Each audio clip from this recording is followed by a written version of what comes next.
I was 5 years old. I'd been given an electrical toy for my birthday, and I didn't like the toy. But I took the wires out of the toy, and I walked to a wall plug, and I put the wires into the wall plug and held on, burned my body. My face was burnt, my eyelashes, my eyelids, my veins were burnt, my hands were burnt, and I couldn't speak.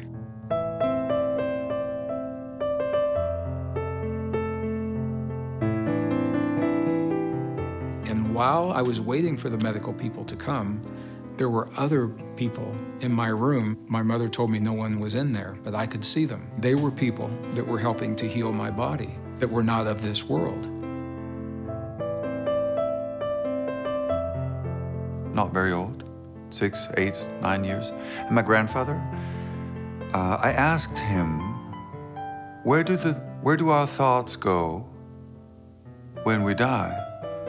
I was just like, I couldn't understand, where does our thoughts go?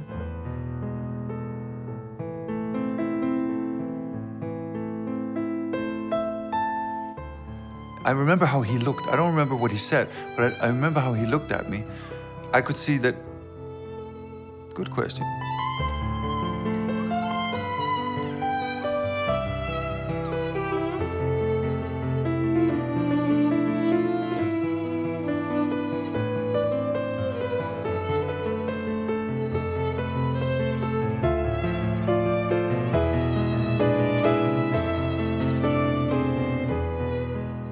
And as I was playing it, it's like I came out of my body. I went into another period. And I was still playing the piece, but there was a chamber orchestra around me. And this was like a couple of 100 years ago. I remembered playing there.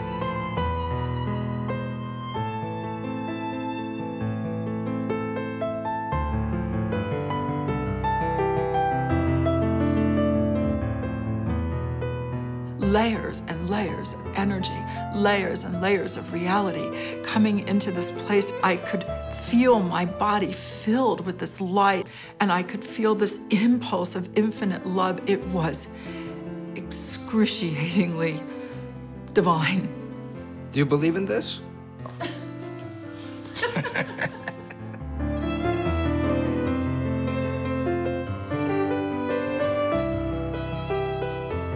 There are people who were so-called spiritual people, and they would talk these beautiful words of spirit, you know? But even as a kid, you could see that they didn't live any of the words. So I really shied away from spirit. I thought that's not true. But science.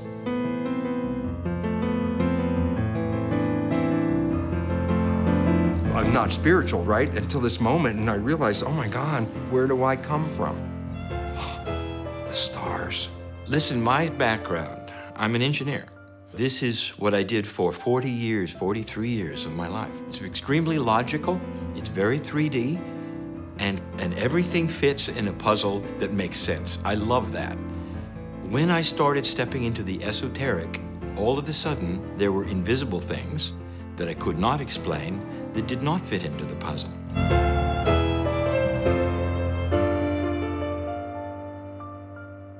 3 years apart, two men 40 years apart in age. Both of them had given the same phrase. There's a magnetic master named Cryon who wants to get a hold of you. It was on the tape. I heard it with my 3D ears.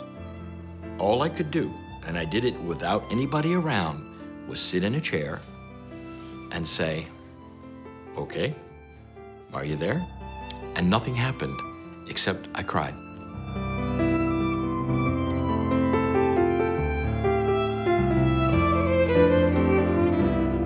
Is receiving information from a very high intelligence given the name Cryon.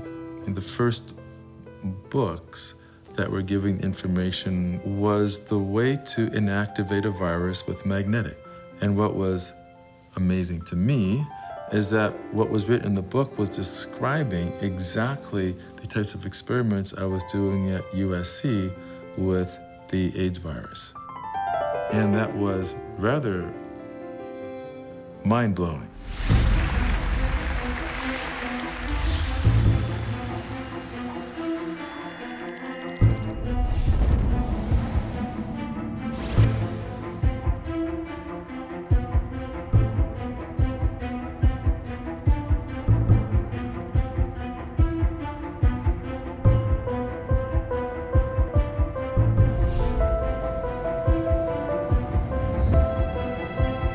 Shalom. We just completed an incredible 7-day tour all over Israel with an international group of over 300 people from over 35 countries. From Angola, Australia, Austria, Belgium, Brazil, Bulgaria, Canada, Chile, Colombia, Denmark, Ecuador, France, Germany, Ireland, Israel, Italy, Mexico, Netherlands, New Zealand, Nicaragua, Norway, Poland, Portugal, Russia, Singapore, Spain, Switzerland, Thailand, United Kingdom, United Arab Emirates, Uruguay, and the United States. I'd like to call Mr. Lee Carroll.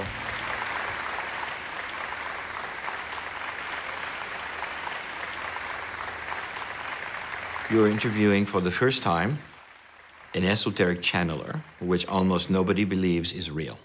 When I speak about Kryon says this and Kryon says that, you know, this sounds really strange to people, so I just wanted to know.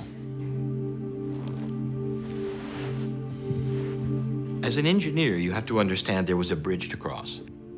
My wife at the time, she took me to a channeler. I didn't want to go, but it was her birthday, so I went. This man sat in front of me and did basically what I do today. I laughed, I didn't believe it, but it was recorded. 3 years later, she said, there's another guy I want you to see. And I said, no. She said, look, it's only gonna be 15, 20 minutes, come on. So I went and I didn't like it, and I told her, never again. And then I got to thinking about something, and that is I heard them both say something that was interesting. They both said the word Kryon.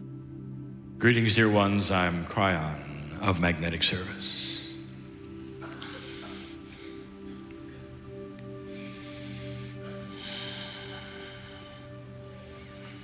And so now we are in Tel Aviv, in front of over 900 souls. Is the man in the chair pretending? Or is there something here? I want you to take a moment and look at the reality that is before you now. Listening to a man in a chair, and you're told it is the voice from beyond. There is always the question, is it real?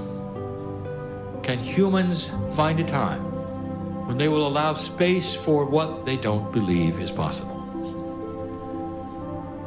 It's not going to take long before your scientists start to see what I'm going to be calling the field.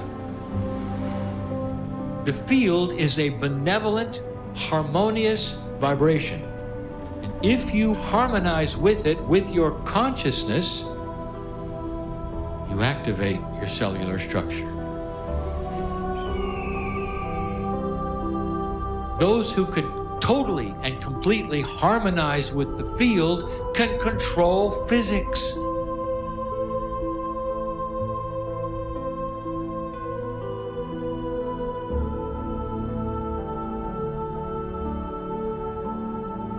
We sit in the southern part of Israel with a view that is amazing. And we're almost at the beginning of the tour, because that's what we said originally, didn't we? We said to you, no matter what you see in the next few days, look for God inside. Can you do this, really? Really?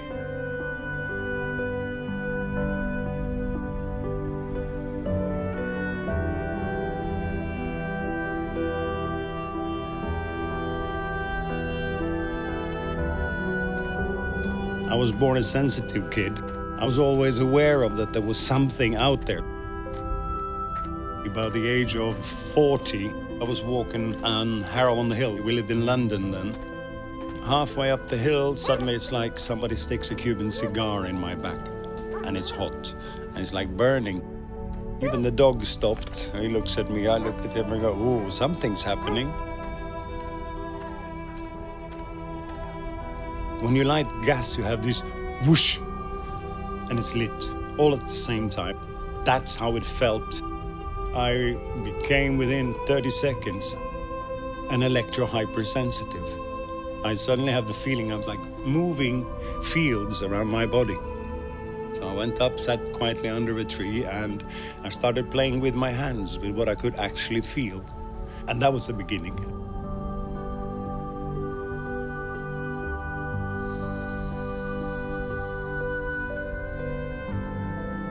You feel hot, cold, tingling, movement, blood flow. You can be pulled, you can be pushed, you can be affected from hundreds of meters. It is not connected to distance. It's the ether, the field.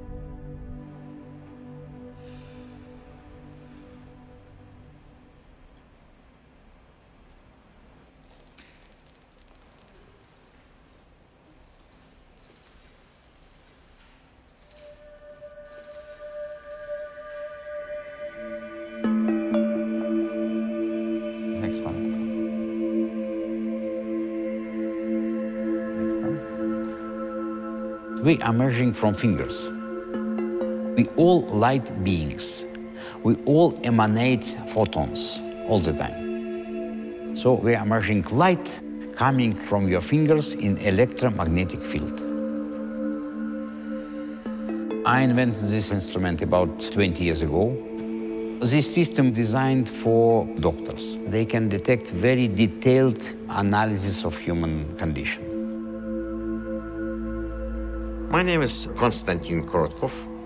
I am a scientist, professor in quantum physics, biophysics, laser physics, atmospheric physics, cosmic physics, medicine, constructing different instruments, more than 200 papers published in peer-reviewed journals, 11 books translated to many languages. So, of course, I was pure materialistic.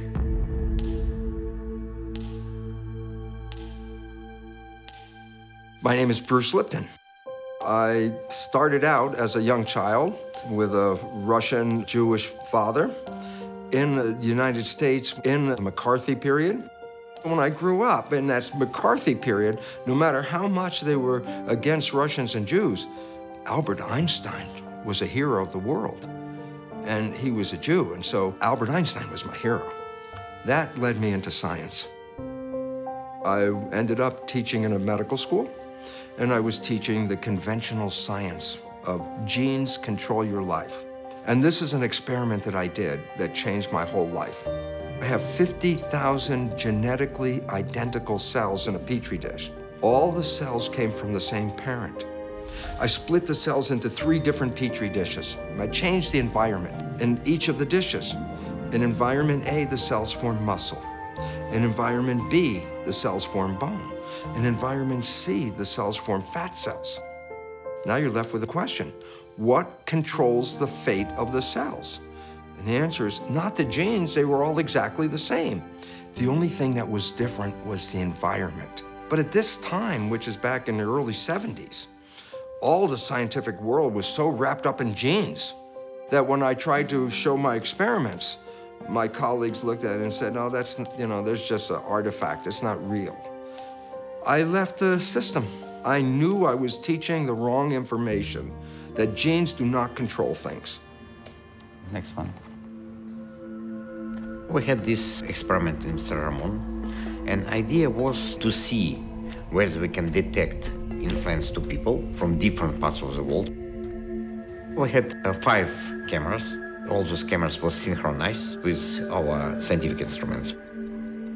All experiments was done in blind way, so people did not know at which moment they start to influence.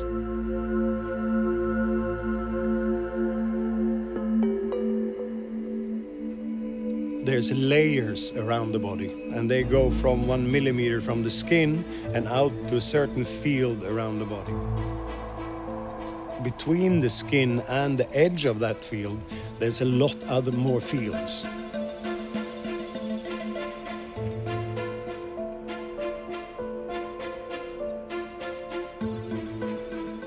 When I start off by almost touching and then I move slowly backwards, I am looking for the field that gives me the strongest sensation in the palm of the hand. When I find the right field, that field will start pulsing. Now, the pulse to me is just about the most mystical thing in the world, because I have no idea what the pulse is.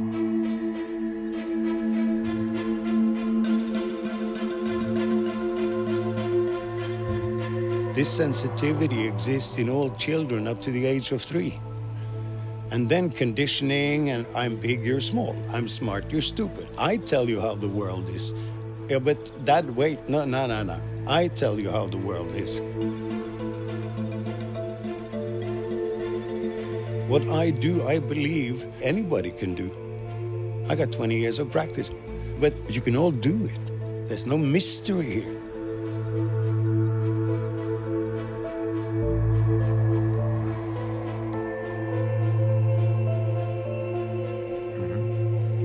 Energy increased dramatically. Different holes, they are related to different dysfunctions of the body. Before, it was many holes, and after, it became much more rounded. It is no doubts that it was a really clear effect. My name is Trum Aronsen. I am a moxiteka, a closed, open-hand practitioner. I left the system and I started to study quantum physics. In Newtonian physics, we say everything is mechanical. And then we created the picture of an atom, like a little solar system with electrons spinning around. That's a mechanical picture created from a mechanical belief. Nobody saw the atom. That was just an idea. But around 1895, they started to say, what makes up an atom? And they started to find there's something inside the atom. Oh, there are electrons in the atom. There's a nucleus in the atom. They said, oh, smaller particles. But then, as they started to look at, so what makes up an electron? What makes up a proton or a neutron? They found out inside of those things there's nothing but energy. The universe is made out of energy. The physicists call it the field. The field of what? Invisible energy. Energy not seen. It touches you in ways that are fascinating. What is that? Wouldn't you like to bottle it and take it home and analyze it, and you can't? Truly, what is this?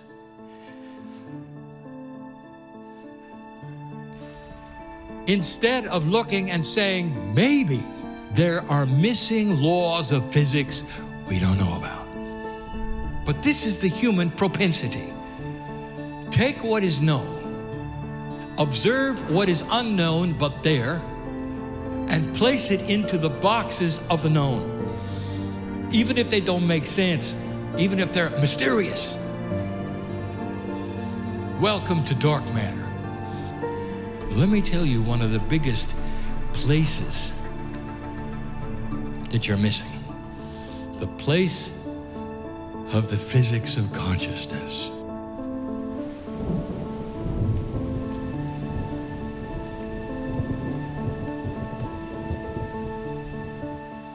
I worked in the Princeton Engineering Anomalies Research Laboratory till I retired in 2002. But in 1997, I started the Global Consciousness Project. What we have done is to create a network up to about 70 sites around the world. We have a random number generator attached to a computer which collects data continuously. A random number generator is diode and a circuit that pushes electrons through a barrier. We sample a tiny voltage and we convert that into ones and zeros. If the voltage is high, it's a 1. If the voltage is low, it's a 0. We usually gather every second 200 of those ones and zeros. So we have from many of these random number generators streams of data. We extract the data and draw a cumulative deviation graph. What's expected is for that graph to goes up a little, down a little, and does not have a trend. But when some kind of information being added because of consciousness, we'll see a trend, upward or downward, persistently. There is a correlation between the state of consciousness a person may have and the way these numbers develop. My name is Roger Nelson. I am the creator and the director of the Global Consciousness Project. He's a 5-time New York Times best-selling author, and is internationally renowned as a pioneer in bridging science, spirituality, and human potential. Ladies and gentlemen, גבירותיי ורבותיי, קבלו את Gregg Braden. Elon, my brother. A nice REG. Elon and I began putting this program together 15 years ago. It's a beautiful graph. Between 1 and 2, there's a pretty strong trend. It's strong enough that it would be significant. So you have a group who is creating a group consciousness field that's changing the behavior of this random number generator. For 300 years, science has asked the question, is there a field of energy that connects everything? Or is everything separate from everything else? That's the big question.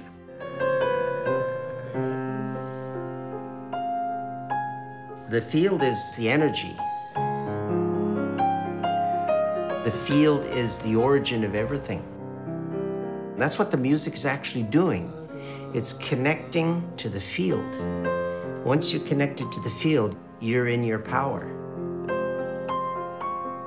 My name is Robert Coxon. I'm a composer, and I've actually always done music since I was 1.5, and it's always been my passion.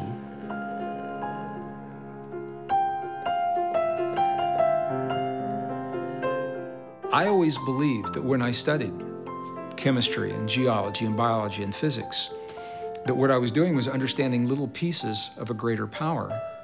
It's just that people didn't talk about it. So I never separated science from spirituality. I asked the question, rather than separating science from spirituality, what if we marry these two great ways of knowing? I am a very stubborn man. The stubbornness comes from years of logic. I believe what I see. I have to find out. I have to know. So I sat down in the chair. I was alone. That is why there was only one avenue that would touch me, and that's my heart. I had such emotion, feeling of benevolence and caring and love I never had. And I realized there's something there. It is real. You still question it. And so it takes a time to adjust, for it to prove itself over and over and over, for you to see, okay. Finally, I realized I would have to be on stage. That was almost death for me. The first time, it was only for 10 or 15 people. And I had to change shirts on the break. I was sweating so much. Oh, it was awful. I said, this is not for me. I don't want to do this. It's not me. What Krajan said is, use your life in Greece when you were an orator, one who spoke elegantly.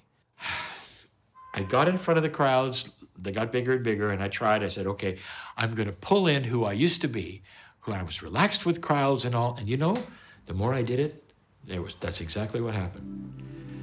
Now I don't get nervous at all. The only thing that makes me nervous is I want to deliver the right message. Let us look at the power and the physics of consciousness. Someday, there will be inventions in physics, and when they do, you will see that consciousness is energy. Consciousness, what human beings think collectively, can be measured. Changes things, moves things. Belief moves things.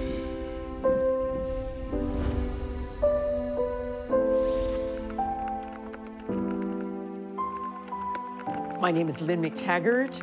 I am an international award-winning author and journalist, and I've written 7 books. 4 of them have been about science and spirituality. Hi, everybody. I wanted to put the idea that our thoughts are an actual something with the capacity to change physical matter to the ultimate test. And I wasn't really sure this was going to work. The idea was to see whether it's possible to detect changes of parameters of water under the influence of collective intention from other parts of the world. This is our setup in St. Petersburg, Russia. The water sensor is our little bottle of water right there. Bottle of water with sensor. We apply very short electrical impulses to water, and we're measuring response of water, conductivity of water, pH of water, negative potential of water, so it's a combination of different parameters. I developed a special sensor, Sputnik. This sensor can respond to human consciousness. We're measuring distribution of standing electromagnetic waves in field, so it's physics. In simple words, we are measuring condition of space depending on amount of negative ions, positive ions, interrelation between them, and of course radioactivity as well, plus geomagnetic field. I turned on this measurement in totally automatic mode, and I left the room, so I closed the door. So I didn't know at which moment they make this influence.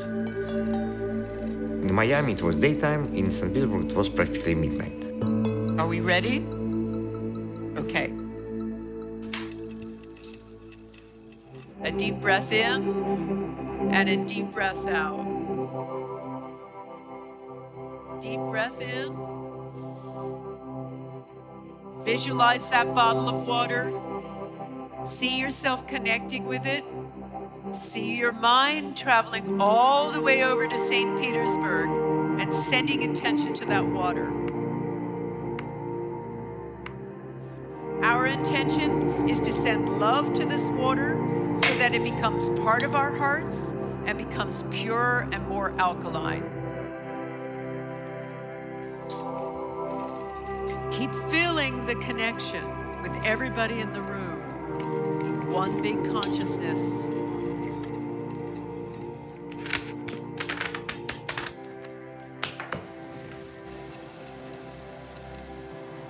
And in your own time, come on back into the room.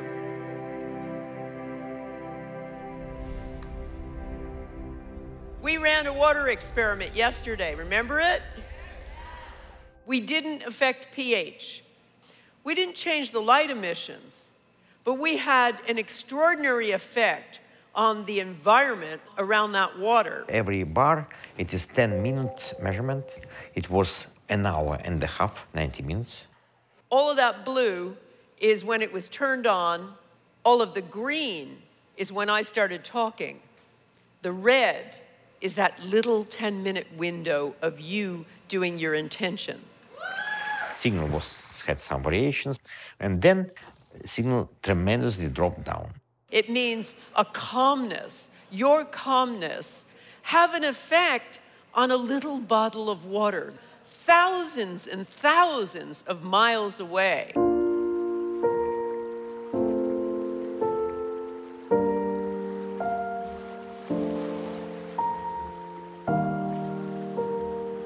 This threshold opens a door in what you have called the field, where there is no time, there is no space, there's not a place, it just is.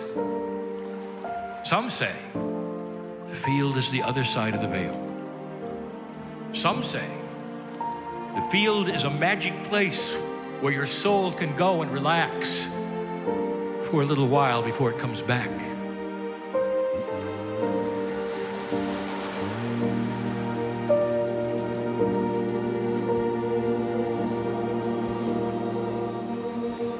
Just keep holding the tone.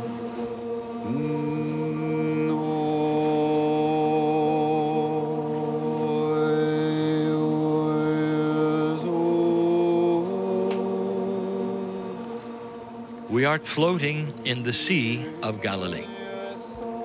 When you float, you are not connected to the land. None of you right now are grounded. So we're going to talk now about the soul.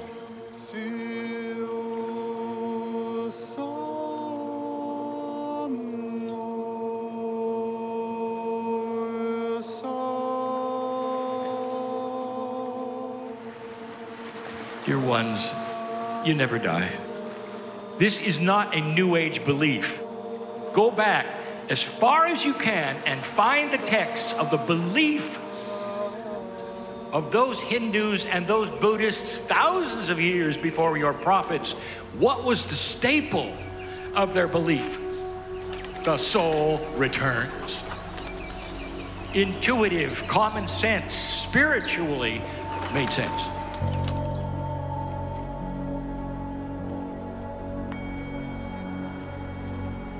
Me and my twin brother, Hemant Kumar Bhaduri, he is an astrologer and also practice the purest form of the Tantra. We live in Varanasi. This city is very ancient and a center for knowledge.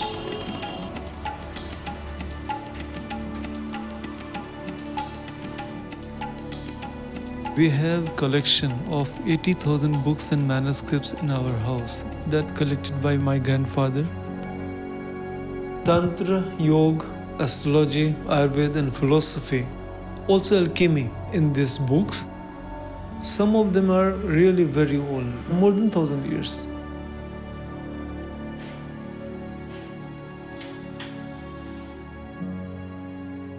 Government of India is helping us.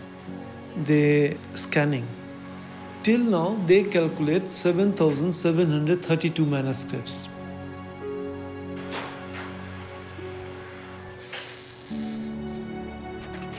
My grandfather, when he was 21 years old, he left everything and started his spiritual life.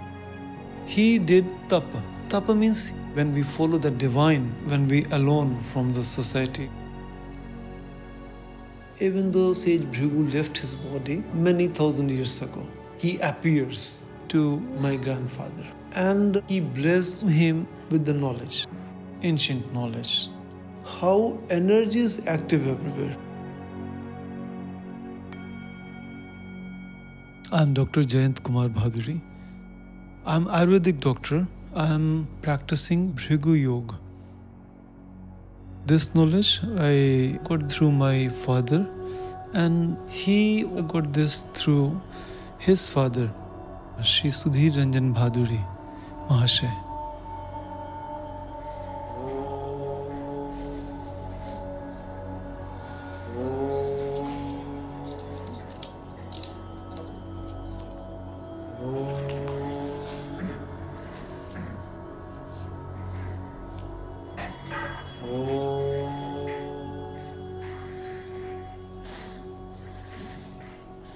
According to Indian philosophy, soul is observer, inside.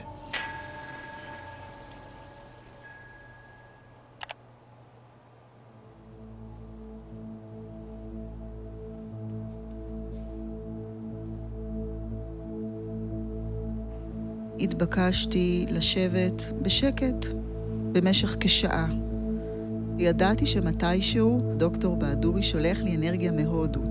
אבל לא ידעתי מתי זה מתחיל, מתי זה נגמר, ואם זה בכלל שודר. לא היה לי מושג.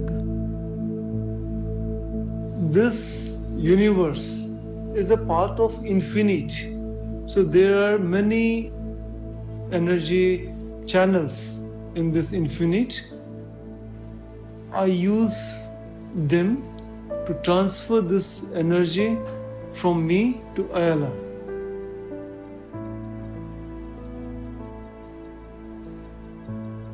We believe that everything is one. So this one active and activate all energy channels in one form. So Ayala is not separate with me. I feel that she is very near to me.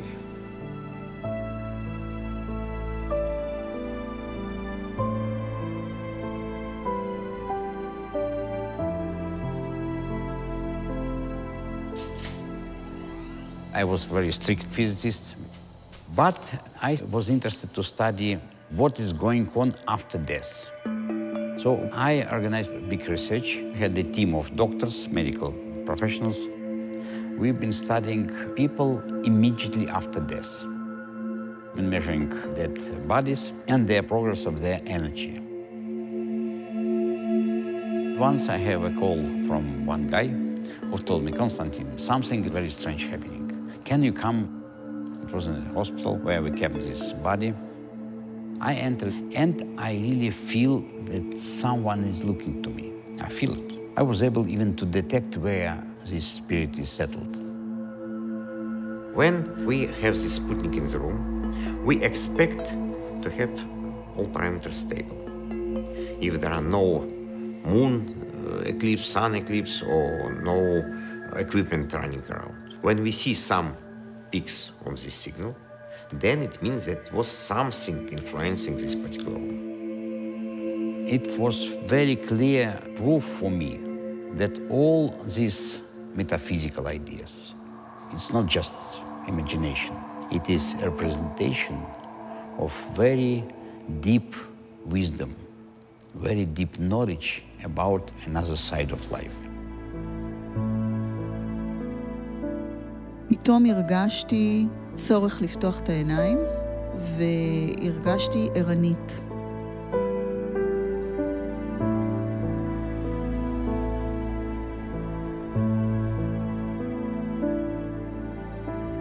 This is measurement from random generator, and this measurement from Sputnik.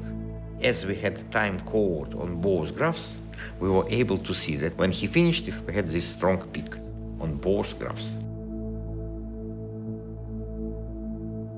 We did this measurement twice to be sure that it's not just random variations. In this second experiment, he enters this increase of signal, then he starts meditating. Again, it's increase of signal, and signal is coming up, then it's coming, then he stops, but signal still is coming up. It's after effect. If you put these two graphs together, you see it's practically the same. Different type of measurement. It's amazing. Thousands and thousands of kilometers from India to Israel, Dr. Baduri was able to change physical process. And what does mean physical process? It means physical reality.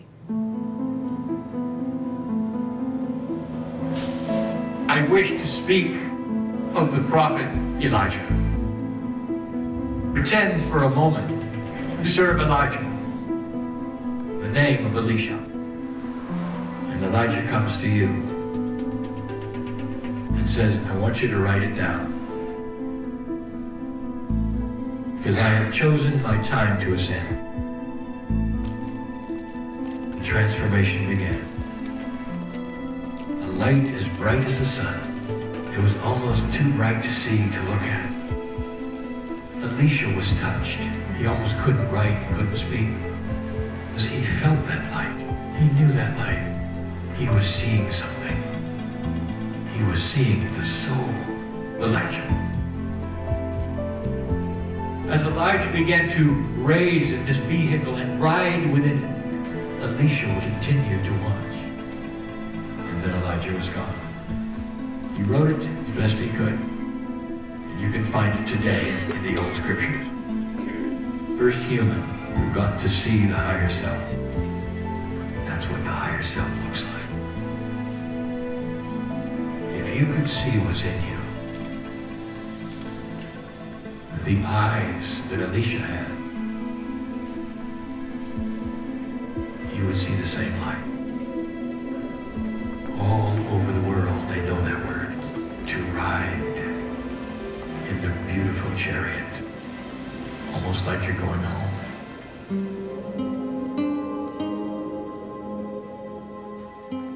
I've waited a long time to sit where it happened. Same dirt, same place.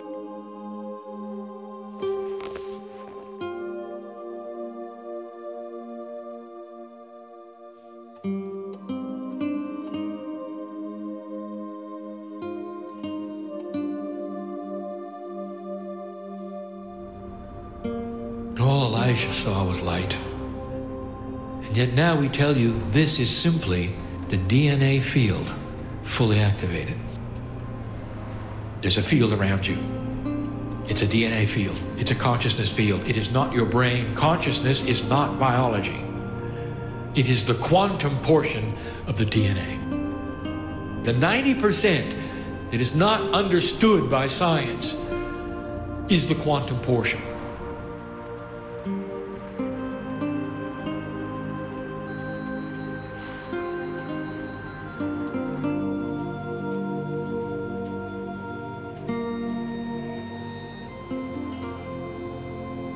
Science very often, unfortunately, goes through dogmas. DNA is one of these dogmas. Only 1% is coding DNA. These are the genes. And for a long time, it was thought that all the remnant of the DNA, 95, 98, 99%, was just junk DNA, was garbage. Now we know that this is absolutely not true. In order to understand what the code is, we have to go to the vibration. My name is Carlo Ventura. I'm a cardiologist. I'm a full professor of molecular biology in the School of Medicine at the University of Bologna.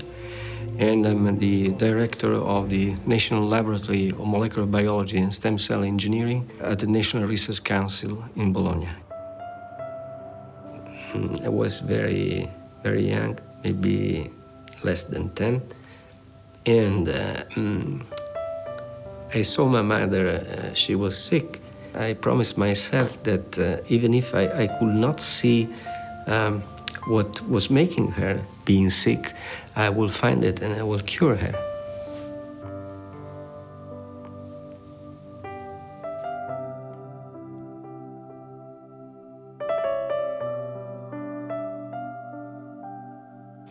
Then I decided to become a doctor. Since I was a kid, I was fascinated by playing with the invisible. Playing with the invisible means playing with information, playing with energies, playing with forces. These forces, they have intelligence. Isaac Newton didn't put God or invisible forces or spirit. He just measured physical things. So the body, being a part of a mechanical universe, is a machine. So how do you understand how the machine works? Take it apart, study the pieces. So they were taking apart the body. They found there were cells, and then they took the cells apart, and they found that cells are made out of protein.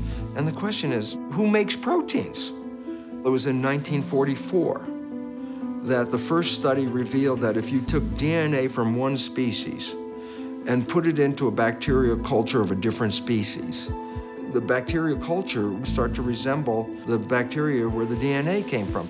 So then they said, well, the DNA makes the protein. The next question is, who makes the DNA? Well, this is where science got screwed up. DNA is a double helix. In an experiment, they separated the double helix, so I have two single helices. And they put those into a solution of building blocks. And they pulled it out, and it was a double helix again. The answer is clear.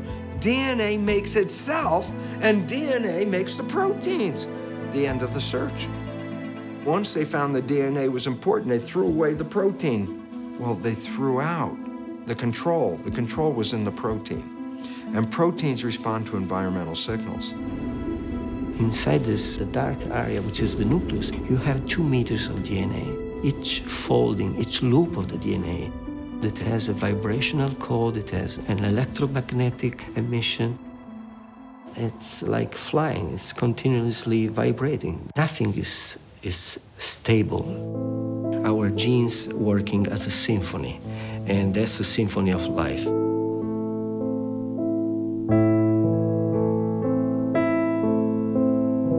The information which led me on the path of electromagnetic research with lasers, that it began with a vision of DNA. The vision that I had was that DNA is more than just physical chemistry. The information that was profound was that the structure of DNA, coils within coils, DNA was also creating electromagnetic frequency information, and that the DNA in the body was communicating with each other instantaneously like radios. The critical information was that by sending electromagnetic frequency information, we could literally vibrate DNA, instruct DNA, give it the information either for sick cells to become healthy or old cells to become young. You have hundreds of thousands of molecules. They can exchange vibrations across these cables, all over around the field. It's one field. This is chemistry, but it's a kind of dancing chemistry, and you can talk to this chemistry with physics.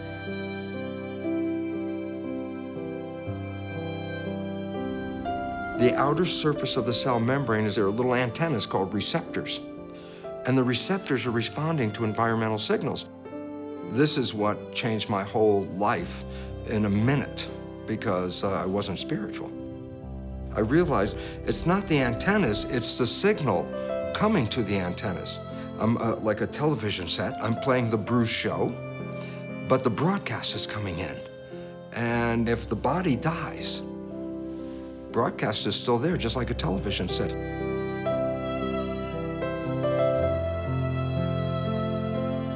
I'm Dr. Todd Ovokaitys. I am a medical doctor. My highest level training was as a specialist in pulmonary and intensive care medicine. With that background, I began to study laser biophysics and the ways that lasers interact with biology. In 2010, when I produced the DNA book, we still thought that 90% of DNA was not functional. They called it junk DNA. It was only in 2012, I think, that they discovered what it did. And it does what Cryon said it did in Cryon Book 10. The field is a sub-reality that contains the potentials of everything that exists. The potentials of the future. Precognition is simply the identification of what is already there. It's just not the time for it yet, but it exists.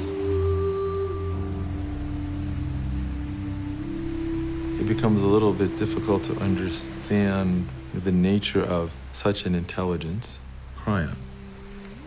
But the information provided is particularly scientific. And I've been with Lee all over the world. I've seen this phenomenon time and time again. It is our ability to tune our hearts and minds into an energetic field in a way that allows information to be conveyed from one realm to the next. You can pull that information from the field. Intuition means you've tapped into the knowledge that has been stored in that field. The really good pieces, I don't feel that I'm writing them. And if I look at my CDs, and the most magical pieces on there, I have a very hard time saying, I, Robert Coxon, wrote that. It's coming through.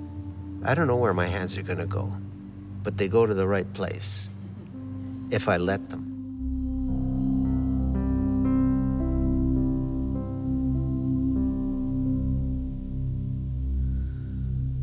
I love the idea of setting the empty chair. The chair is filled. But when Cryon comes in, I go away. When I first started, I thought, what if I have a whole auditorium full of people and I sit in the chair and Cryon doesn't come? That was the biggest fear I had for the first few years. Then I realized it's not going to come in. It's already here. No angels are separate from the one God. We put them there. Cryon says, you've called me a name because that makes you comfortable. He says, on the other side of the veil, there is a collective, what you call God, billions and billions of energies with one consciousness. We sit on the Mount of Beatitudes. You might hear the wind blowing in the background. Here is a statement.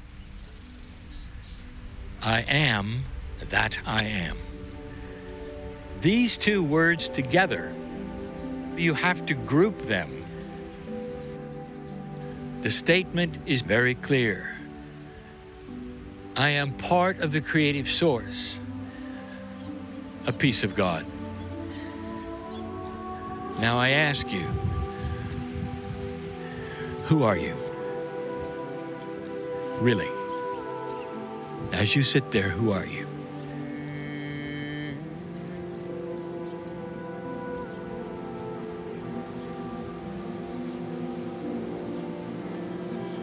My name is Peggy Phoenix Dubro, and you're asking me, who am I? I woke up when I was 22. That defines me. I was raised Christian, and I had learned that God was my father in my religion.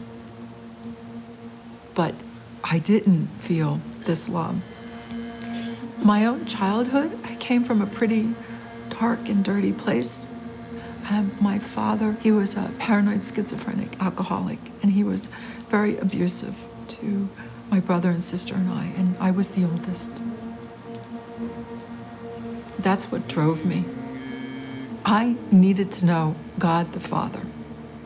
So I sat quietly in the living room and I wrote, I want to remember God in every cell of my body, in this time, in this place, in this moment. It was like veils of reality fell away. Layers and layers of energy. And then I could feel my body filled with this light and energy.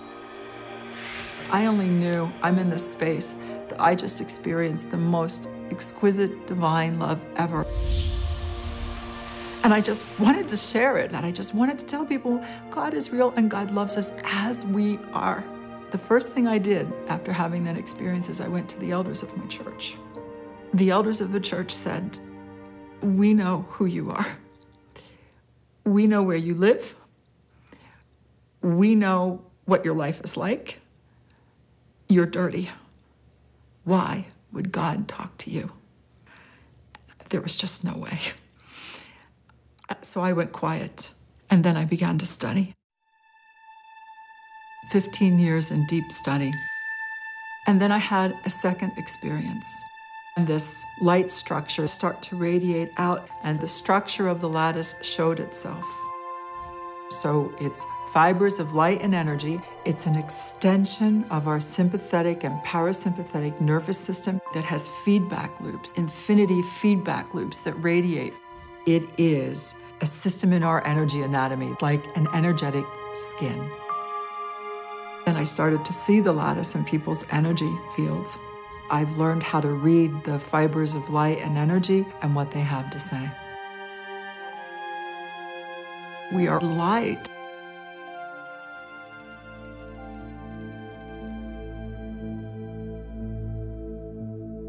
We have a symbol we use. You make the symbol, the person doesn't know. It's like an antenna just telling the universe, beep, beep, beep, beep, beep. It dials up a resonance within you and within the person you're working with. It's a vibrational frequency that Divine Matrix understands.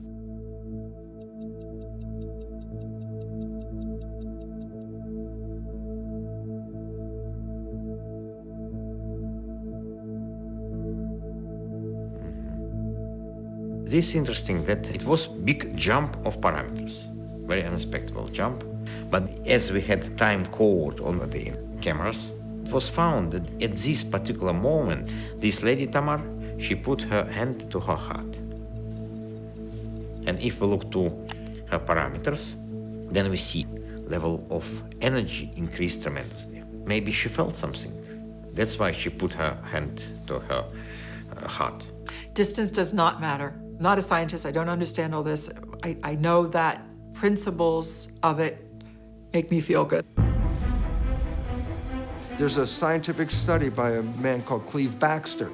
He took cells from a human, put them in a petri dish, and moved them 40 miles away. They began to show powerful images to the person that had donated the cells. Graphic images of war, destruction, comedy, humor, sexual images, anything to elicit a genuine emotional response. The instant that the person had the emotion, his cells acted as if they were still in his body having the same emotion.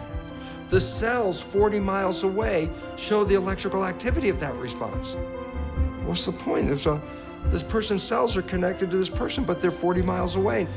How did the information reach, or did it? And the answer is, it didn't have to travel. The field is holographic.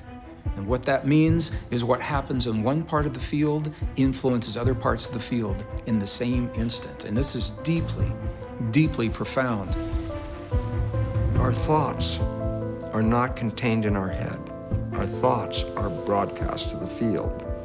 If I put wires on your head, that's called EEG, electroencephalograph, I can read your brain. But there's a new technology called magnetoencephalograph. The probe doesn't touch the head. The probe is out here. I'm reading your brain activity from out here. Point? Your brain activity is being broadcast. What is a thought? Thought is a frequency. A thought emits a vibration. From the most primitive organism all the way up to humans, all of us communicate by vibration. How does an amoeba know to go to the right place and not go to the wrong place? Vibes. For every light frequency, there's a corresponding sound frequency. For every sound frequency, there's a corresponding light frequency. Every atom has its own vibrational frequency. We are a field of vibration. We are also photons. It is light. Thought is a particle of light. We can measure it. There was an experiment conducted by a physicist named Bell.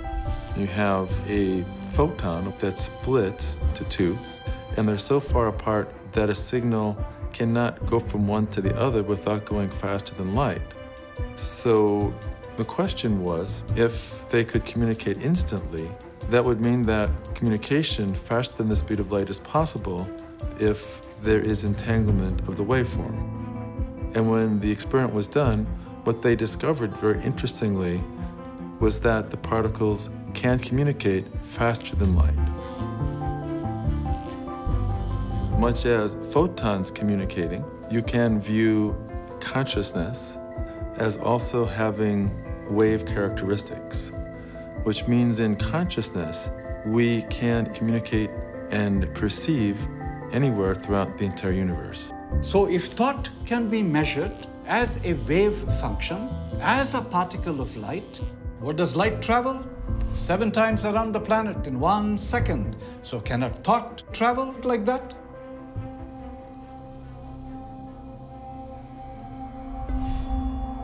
My name is Krishna Madhapa. I run an Institute for Science, Spirituality, and Sustainability in the US. My education has been engineering sciences, mechanical industrial engineering, biophysics, and psychoneurobics. That has led me to deeper understanding into the sciences of light.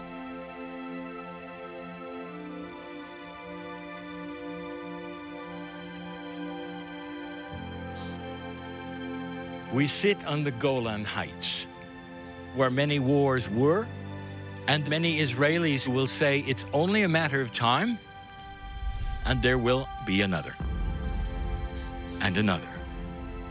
Generation after generation after generation. Things haven't changed. If you have a sightless person in front of you, and they've been sightless since birth, sit with them a moment. Explain the spectrum of color. They don't know what they don't know. I say to Israel, you don't know what you don't know. Color is coming.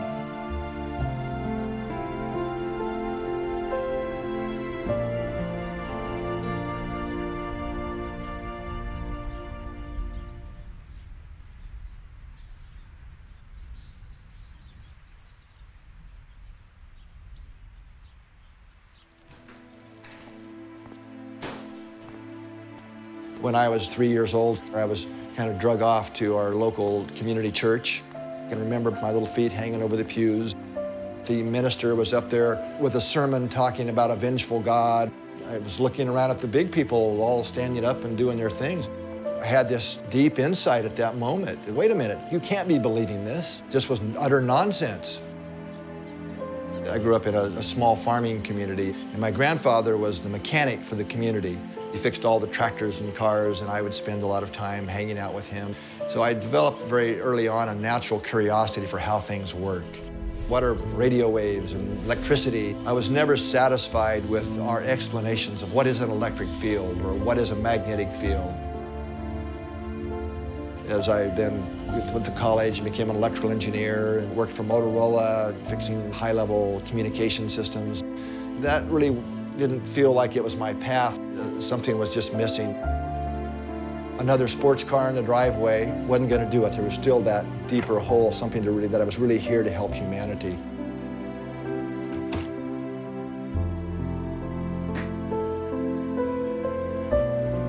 I deeply understood, not just mentally, that it's about consciousness. It's not about technology. Technology is not going to solve the world's problems until consciousness shifts. I'm Dr. Rollin McCraty. I am Director of Research at the HeartMath Institute. We sent a number of these devices to Israel. A number of people wore them at the same time, so we could see how their nervous system responded to these different activities, whether it was meditating, singing, being in parts of channeling sessions, and so on.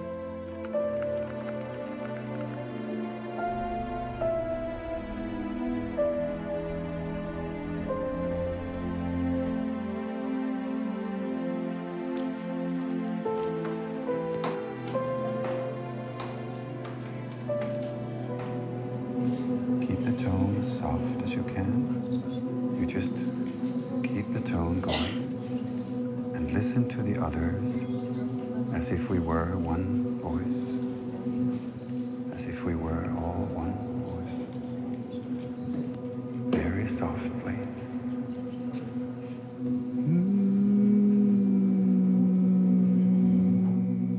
If we look at this graph here, we see that during a meditation, the 4 people here that were being monitored at the same time, there's a lot of differences during the meditation, but really interestingly, after that, when some singing was going on, we see a very clear change in the patterns of 3 of the 4 people.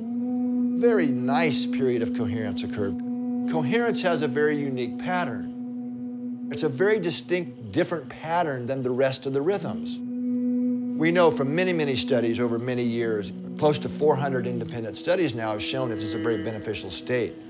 Blood pressure is reduced. Hormonal balance shifts to more positive ratios.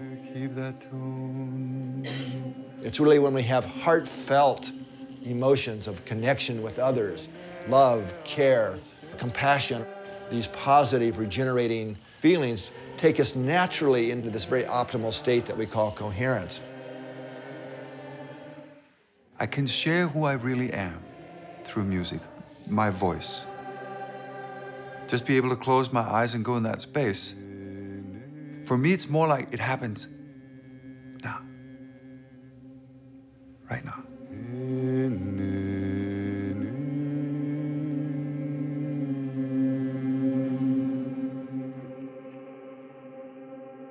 When I sing, that's when I pray. As I wrote in my song, you know, the one that starts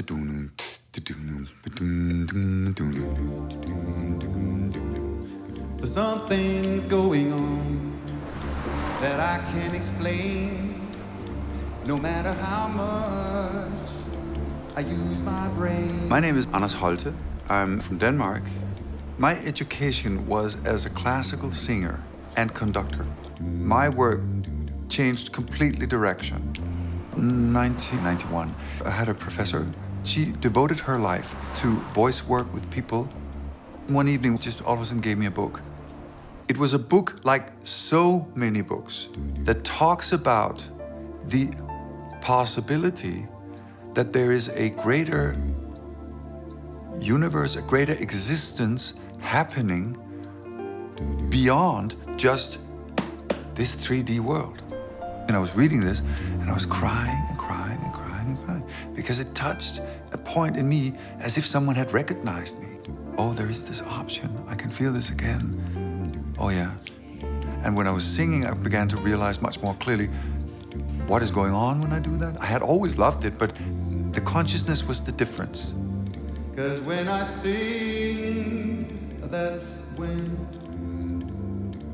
when I pray.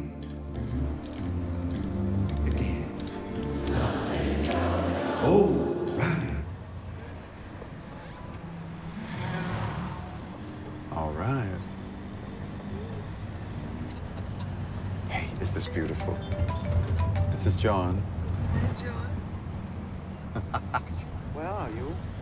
Good question. We're in the field. This is John. We found our scientist. How cool is that? So I think we can...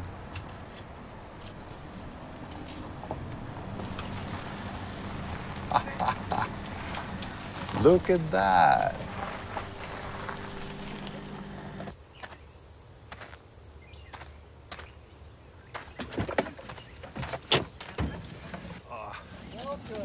Oh, thank you. Hey, John, we made it. How are you? This is good to see you. Man, this is good. Oh, Good to my see God. you. I can't tell you how glad I was to hear your voice here at the end. Wow. Christina, how are you? Wonderful to see you. This must be the most beautiful located laboratory in the world. I don't know about that, but it's certainly a beautiful spot, isn't it? Oh, my It's God. beautiful. I'm looking forward. Oh, this is fantastic. It all started back at the Great Pyramid in 1997.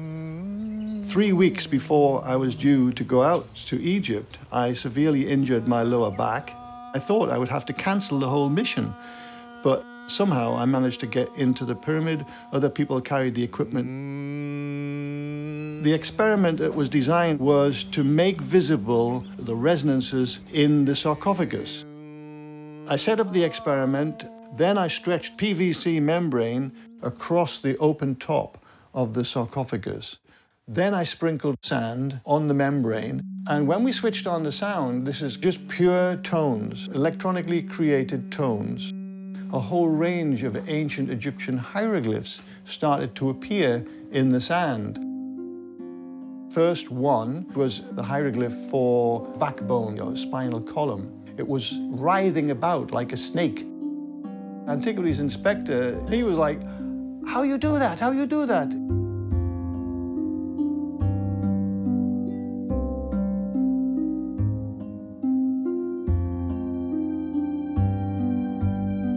We saw lots and lots of different hieroglyphs coming out on this membrane. But what was so extraordinary was, within 20 minutes of making sound, all the pain in my back left me, and I never did come back. It's an extraordinary moment in my life that changed my life forever. My name is John Stuart Reid, and I'm an acoustic physics researcher.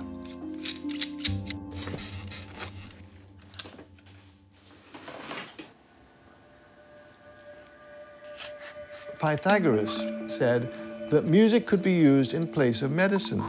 It got my attention, and I thought there must be some experiments that could be conducted where we can carefully measure the response of music to some sort of healing situation. The first experiment that I conceived of was using blood. You take a vial of blood and you place it into an incubator with a small loudspeaker in the incubator that's feeding music to that blood. At the same time that that's happening, we have another vial of the same blood. We have a Faraday cage, which is electromagnetically screened, but it's also a very, very quiet environment. So that blood is not receiving any music, it's just receiving quiet.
We go through a protocol that first dilutes the blood by a certain ratio with a buffer solution, and then we extract a small amount of that mixed blood. When we put that blood into the cell counter, it will tell us how many cells are actually live and what the term is viable.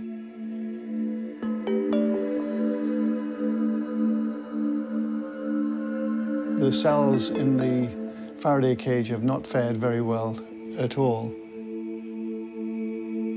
Mostly dead. But if the cells are dead, that means that the cells from the tube that got exposed to my voice, they'll be dead too. I mean, it's the same blood. I think we should probably repeat that, though, and see if we get the same result. Let's try counting the cells.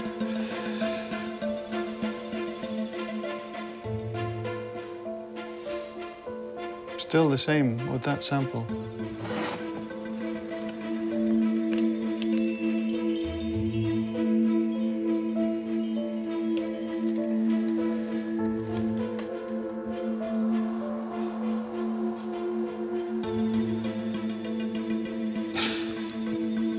I hope you can see this.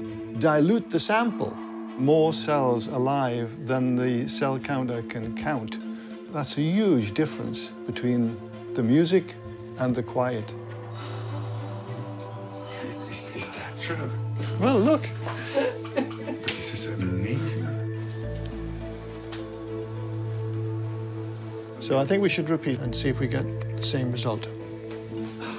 Another. Above the range that it can count, cells that are transiting towards being dead have been actually re-enlivened to the extent that so many of them are now alive. It's really wonderful. An amazing result. Absolutely amazing. When we have a heartbeat, it creates a pressure wave, and that allows the hemoglobin molecules take in some oxygen from the blood. The low frequencies from Anders' voice are creating the similar sort of pressure waves that allows the blood to uptake the oxygen. People say, okay, Bruce, you're studying cells in a plastic petri dish. What does that have to do with me? It doesn't make a difference to the cell if it's in a plastic dish or a skin dish. It still responds to environmental signals. So the environment is controlling the cells. But between the environment and the cells is the mind, and that does interpretation. If you open your eyes and see someone you love, your mind interprets love, and you release beautiful chemicals.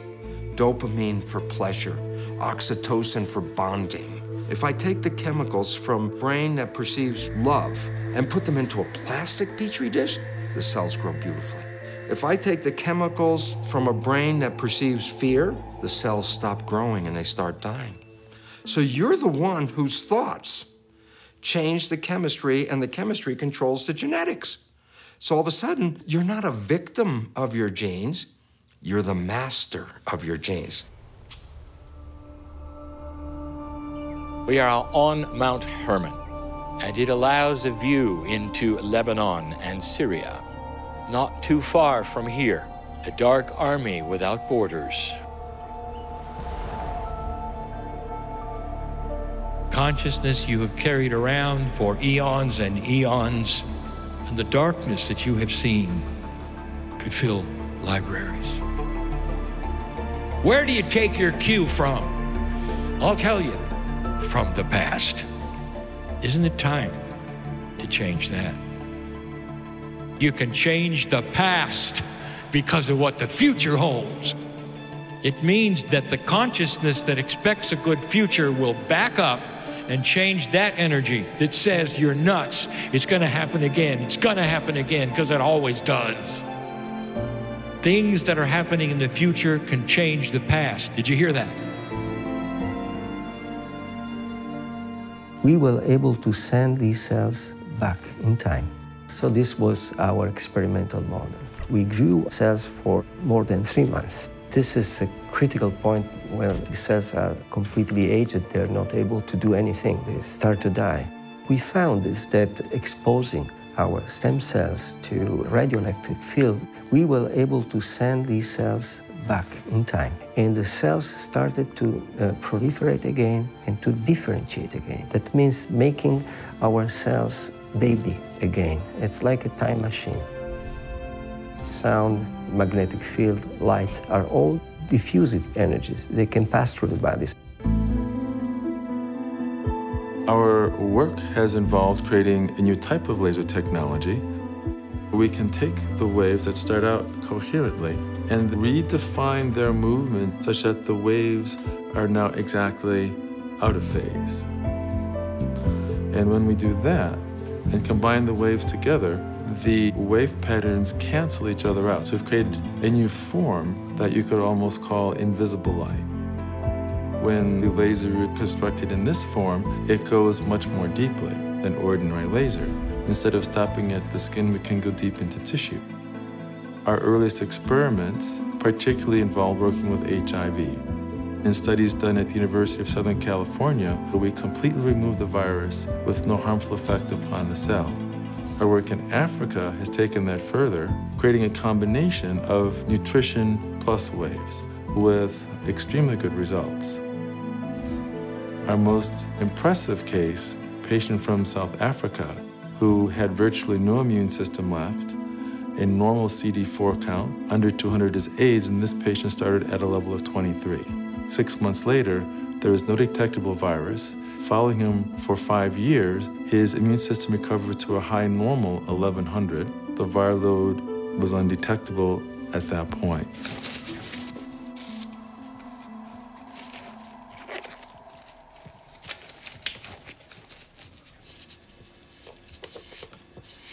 Seeing the hieroglyphs, that really inspired me. I wanted to develop an instrument that would make sound visible. Ultimately, I developed the cymoscope instrument, which uses a very small volume of water that is exquisitely sensitive to vibration.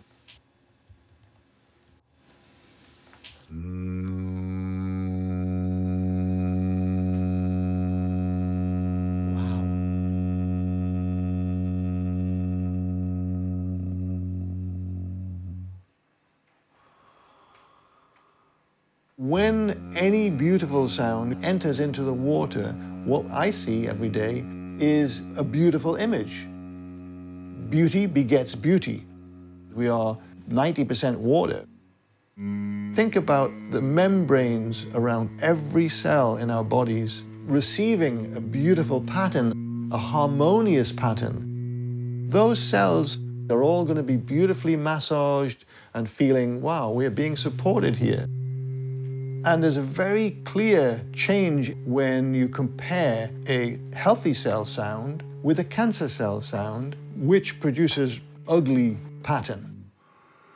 So it's a whole new science. Yes, it is.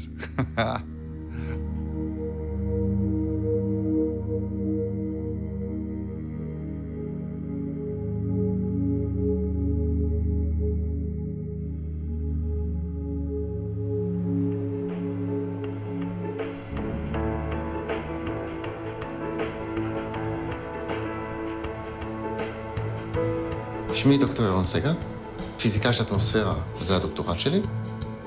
ב-2001 נולד לנו בן שני, ליר, יהיה לו דלקות בעיניים, שחיקה על הקרנית של העין. זה אמור לכאוב כאבי תופת, וזה לא כאב לו בכלל. והרופאה שלו אומרת לנו, כן, זה לא מבין. ואז הם שואלים אותה, מה עושים עם זה? יש לנו חיים עם זה, אין מה לעשות. הסתכלנו באינטרנט, ובוא נגיד ככה, זה לא דבר שאת רוצה לקרוא לפני השינה. זה הרבה ניתוחים, קשיים בתקשורת, ובעיקר מה שיש שם זה תמותה בגיל מאוד מאוד צעיר, בין 5 ל-8 שנים.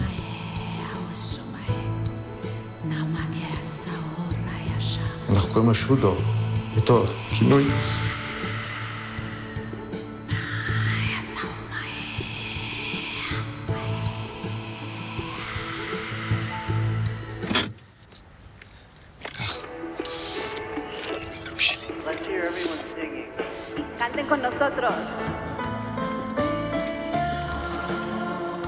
ליר ואני היינו מטיילים כל ערב ובזמן הזה הייתי חושב איך אני מגיע לשורש הבעיה שלו. לקחתי את הפיזיותרפיה, והבנתי שמדובר בתהליך שמשדר אנרגיות נמוכות, תהליך מאוד מאוד מדויק, שהוא מכוון רק למערכת הספציפית שאותה אני רוצה להפעיל. ומזה הגעתי לתדרים. באיזשהו שלב עלה הרעיון של אם יש פעילות מוחית, היא משדרת החוצה בתדרים מסוימים, אני יכול לשדר פנימה את אותם תדרים, ובעצם להפוך את התהליך הזה.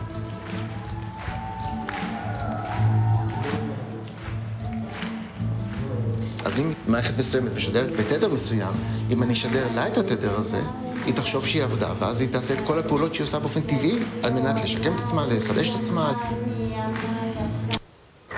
מה אבא? אוח, אני אוהב אותך, ילד שלי. ואז ב-2006 כתבתי הצעת מחקר ראשונה. הצעתי את זה לכמה קרנות מחקר גדולות בעולם. התשובות שקיבלתי היו מאוד פושרות. היו כאלה שאמרו לי שאני אומר שטויות. ברגע שאת יודעת שהאמת שלך היא נכונה, אין לך הרבה ברירות. את חייבת לנסות את זה כדי להגיד לעצמך ביום שאת עושה חשבון נפש, לא ויתרת לי. זה יעבוד כי אני יודע שזה יעבוד. ואז ב-2010 עושים ניסוי ראשון ורואים משהו. זה לא מופרע כמו שזה נראה. אלה חולדות שעברו פגיעת גב. עצם זה ששידרנו לה מערכת, שדה מגנטי, אחרי חודש אנחנו רואים שיש איזשהו חיבור מחדש של החלק הפגוע לחלק הבריא, ואחרי חודשיים זה חיווט מחדש של חוט השדרה. החולדה הזאת חזרה ללכת.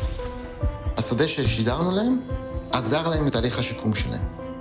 היה לנו שני מטופלים, אחד מהם קיבל טיפול ואחד מהם הסכים לא לקבל טיפול. הבחור הזה לא קיבל טיפול שלנו, לכן בעצם רואים שהסיבים מתחת לאזור הפגיעה כמעט ונעלמו אחרי 4 חודשים. לעומת זאת, הבן אדם שטופל, אחרי הטיפול שלנו רואים עיבוי משמעותי של היכולת הולכה מתחת לאזור הפגיעה, ואיזשהו סוג של חיבור בין החלק הפגוע לחלק הבריא. בעיקרון אמרו לאותו מטופל שהוא לא יכול להזיז את הרגליים אף פעם. בסוף הטיפול הוא גם יצליח להזיז את הרגל. גוגל התלהבה מאיתנו כי אנחנו הלכנו עם מתודה מאוד מאוד קשוחה. מה, אנחנו צריכים לגלות איזה תדרים מתאימים לאיזה תפקוד שאנחנו רוצים, וכשאנחנו לוקחים את זה לניסוי קליני, ומוכיחים שזה אכן עובד. בטח, כל העולם יגיד לא. לא, אני אומר את זה הרבה פעמים. כל העולם יכיר לו תודה.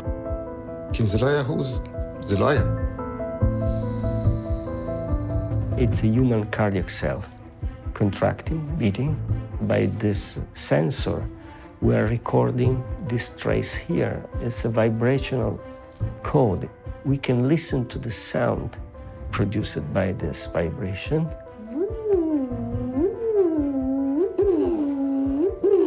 When this sound was given to non-differentiated human stem cell, after 2 weeks, the cells transformed into beating myocardial cell.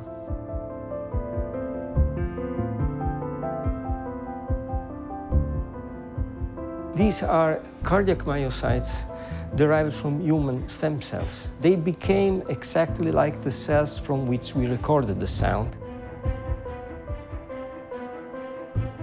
My main work in regenerative medicine and trying to fix a broken heart.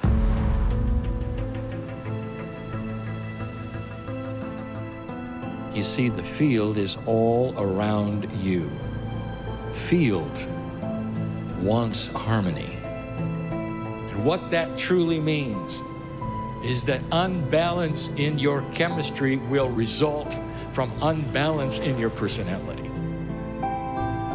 You've heard everything that I have had to say about the beauty of compassion and what compassionate action means, and you listen and you listen. There are those who said, well, I'd like to harmonize, but I've had a whole life of a habit. This is just the way I work.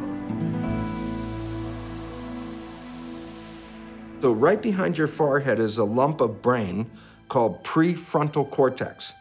This is the conscious mind. The conscious mind has wishes, desires, aspirations. What do you want from your life? Creative. Conscious mind is about 10%. The rest of the brain, 90%, is called the subconscious mind. The subconscious mind is primarily habits, and the fundamental habits didn't come from me. The last trimester of pregnancy and the first 7 years of your life, your brain is operating at a low vibrational frequency called theta, and theta is hypnosis. How do you learn to be a member of a family, in a community, in a culture? You watch other people. You focus on your family, see how they do everything. You learn from everybody else. So the programs that you get for the first 7 years are not yours. They came from other people, and they pass that on to you. But the problem is, it's not just the previous generation, the generation before, the generation before, so we pass down through the family. Here's the problem, big time. Science has found that 95% of our life, we're thinking. When the conscious mind is thinking, it's not paying attention. When the conscious mind is not paying attention, the subconscious program is the default. Well, if you understand that, then it says only 5% of the time you're running your life with your creative mind, the wishes and the desires and what you want. 5%. 95% of your life is coming from the program. Yeah, but the program is not your wishes and desires, it's other people's behavior. 95% of the day you are playing programs that psychologists tell us are limiting, disempowering, self-sabotaging. All of us. Every one of us, every day, plays programs that we don't see, and they're not ours. All we see is the result. And we go, oh my goodness, this is not what I wanted. Yeah, but this is what you created.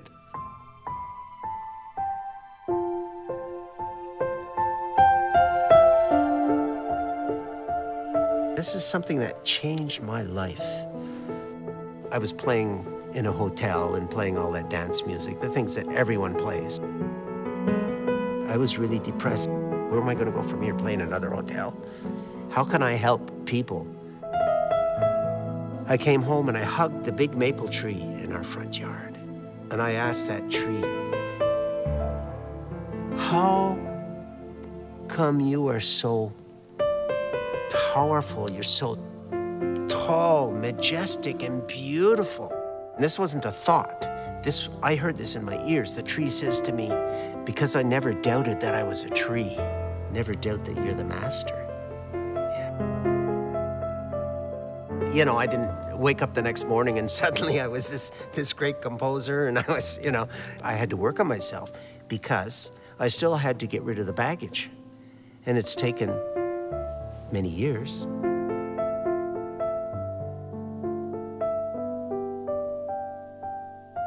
How we limit ourselves. Oh, I'm too short for this, I'm a woman, I'm not a man. No, if you say something great about yourself, you're recognizing the God within, and that's so important.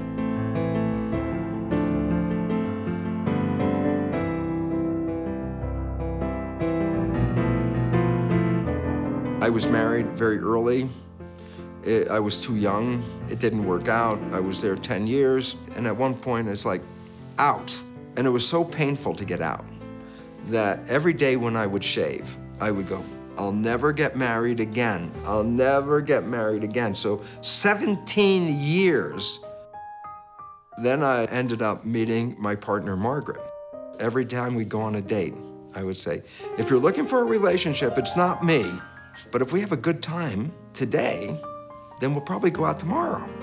At some point, we both started living day by day. We're living in the honeymoon, life is beautiful, everything is great, heaven on earth, and I'm thinking about going to do my job. She comes up and asks me a simple, loving question. And I turn around and go, blah, blah, blah. And she looks at me and goes, who are you? I didn't see what I did, it was automatic. Oh, yeah, I was doing my father.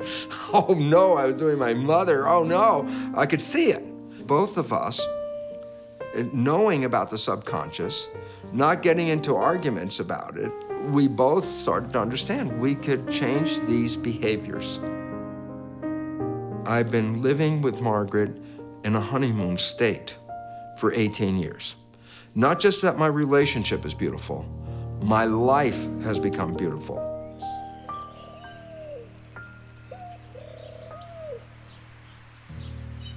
Have you felt it yet? The profundity of this trip. It's just another tourist area, right? You're going to remember this time. If you look at humanity, you haven't learned the basic. Hatred begats hatred. War creates war. The human nature is not wise. It hasn't figured out the basis of love. The love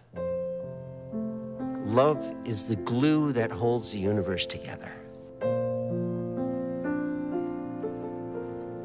We have 2 satellites in the Northern Hemisphere, and each satellite will send back a signal, and every 24 hours in the day, the signals will ebb and they'll flow. The strength of the field will ebb and flow. In a very similar way, one day, this field just spiked right off the chart. And the scientist said, what on earth is happening to create this spike?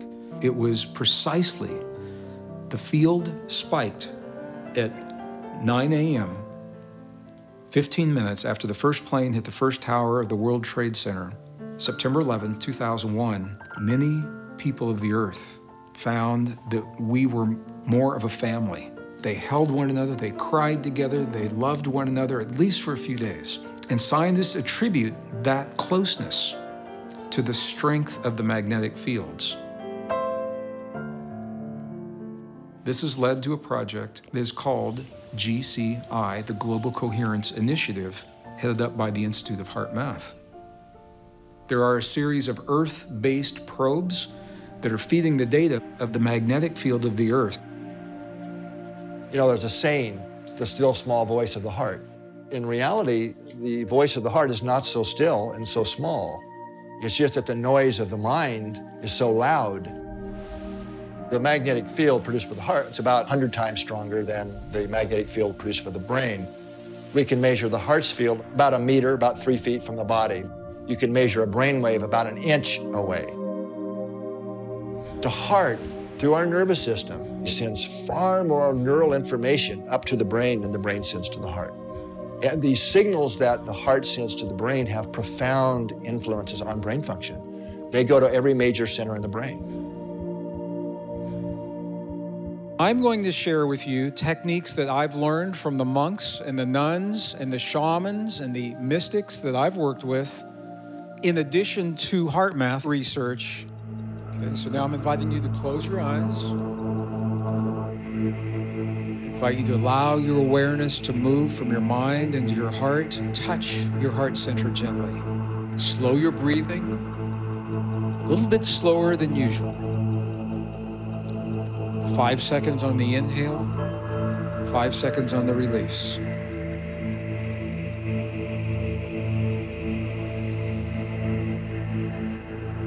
Five seconds on the inhale. Pause. 5 seconds release. You're creating a very, very sacred space in your body. It's the connection between your heart and your brain. When we can create coherence between the heart and the brain, we create signal that can be measured electrically, 0.10 hertz. It's a very low frequency. When we get coherent, physiological, lots of things we can measure how the heart and brain are becoming more synchronized, but we're also accessing intuition. When we are in optimum coherence, we are connected to the magnetic field of the Earth. So we don't necessarily have to go to quantum effects and all of this. We all live within a magnetic field here on Earth. Our heart's magnetic fields are coupled to the Earth's magnetic field, and it's the big carrier wave.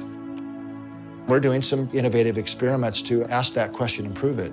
So one of the first studies in California, Some of the volunteers were in the southern part of the state, some in central, some in north, and they were going about their normal lives for 30 days. What we found is this group of people's heart rhythms was synchronized, a slow wave synchronization. How can this be? The only thing that could explain it was if they were synchronizing to a signal that they were all exposed to. And that turned out to be the resonant frequencies in the Earth's magnetic field.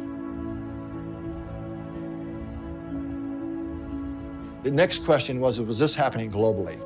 So we had groups of 20 people in 5 countries: California, Saudi Arabia, Lithuania, New Zealand, and in the UK. We had all the groups around the world do the meditation together at the same time. 15 minutes, the group globally became more synchronized in their local groups to each other, but they also became more synchronized to the Earth's magnetic field in a significant way. In fact, the data has even surprised us that we are far more interconnected and synchronized with the Earth's magnetic fields than we ever would have predicted.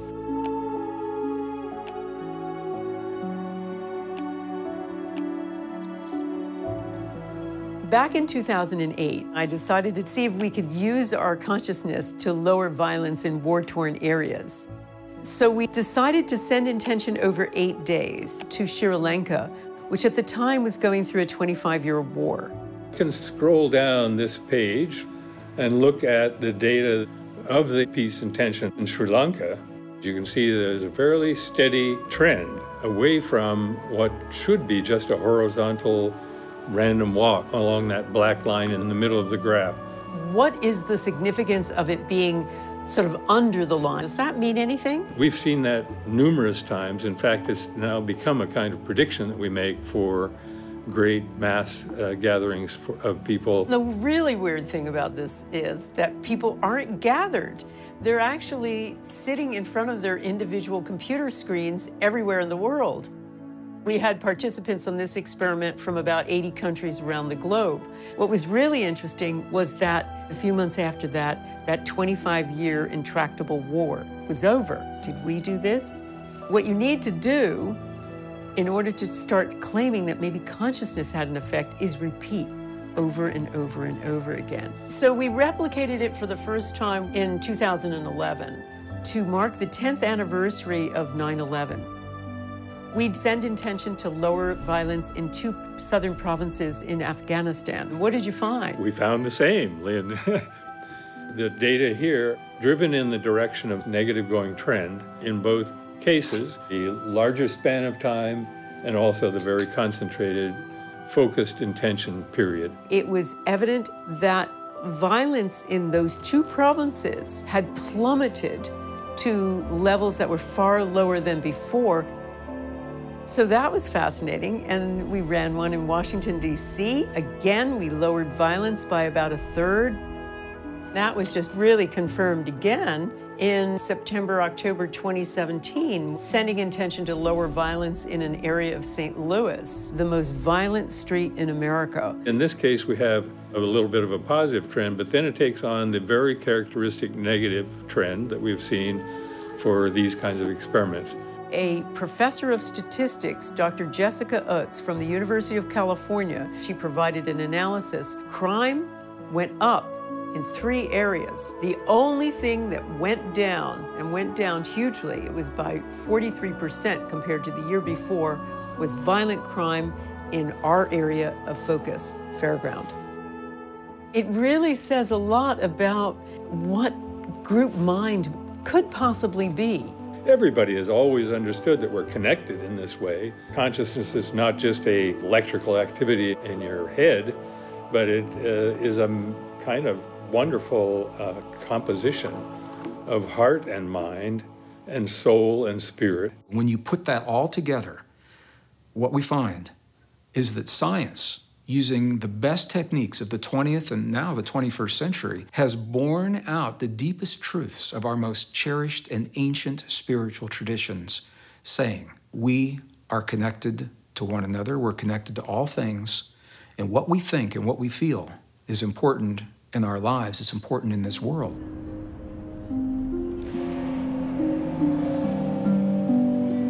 During the last years, in the late 1980s, the Cold War When the two superpowers at that time, the former Soviet Union and the United States of America, they came this close to doing the unthinkable and to unleashing nuclear weapons upon this world and civilian populations in a way that we've never seen. And I found myself working in the industry, hoping that that would never happen. By day and by night, I found myself researching the ancient texts of our past, the Hebrew traditions, the Egyptian traditions, the Andean traditions, the Sumerian traditions, all of the ancient wisdom, because I believe that those who have come before us left us the key to prevent the war that so many people believed we will still have. For that reason, my journey has taken me to some of the most remote, isolated, magnificent, pristine, beautiful places remaining in the world today, in the monasteries, in the libraries, and with the shaman and the healers, where they preserved the wisdom that we're only beginning to understand.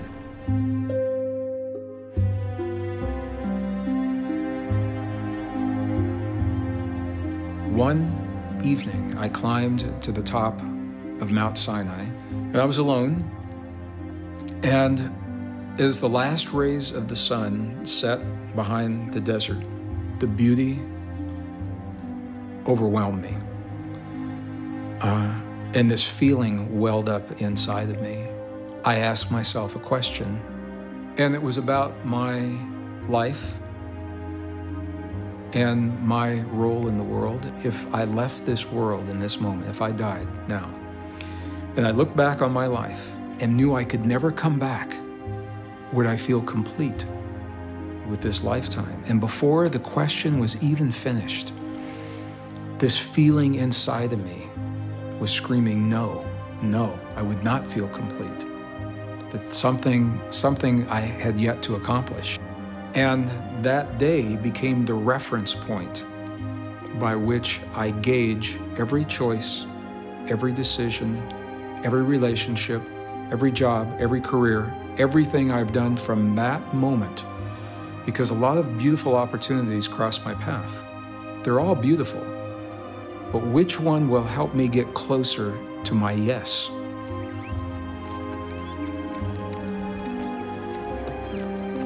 We now come to Qumran, the place where over 960 documents ultimately were found. Some of them 2,200 years old. One of the most powerful documents, the War Scroll. It says that from the time the first humans have walked this earth, there have been beings who are what are called the Watchers. The Watchers are the ones that record with objectivity, the sons of lightness and the sons of darkness. In the end, one last great conflict between darkness and light. And the texts give us a choice. Will we perpetuate this cycle of darkness, suffering, and war? Or will we wake up and choose a new cycle, a cycle of peace and cooperation? They always give us a choice. Will we choose peace?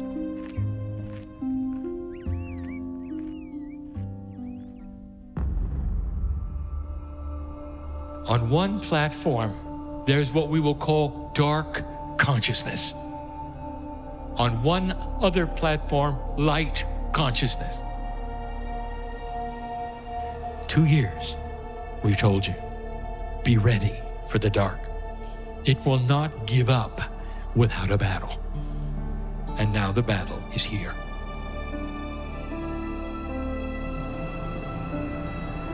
It's all over the news. Everything that they are doing is calculated to scare you to death. Fear is black. If you shine your light and staying out of fear, the whole world will be brighter for it. Nothing can survive your light. Nothing.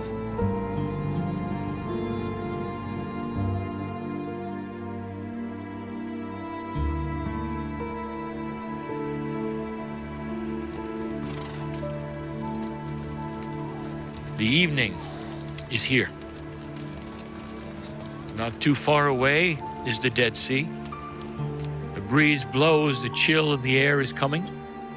We sit in a profound place, an ancient place. For me to give this the final message of the Israeli series. Have you ever wondered, Jew, what is the anti-Semitism about? What would create this? The conquerors would turn their eyes upon you and wipe you out, destroy the temples, or try genocide. Listen, Israeli. This is your field.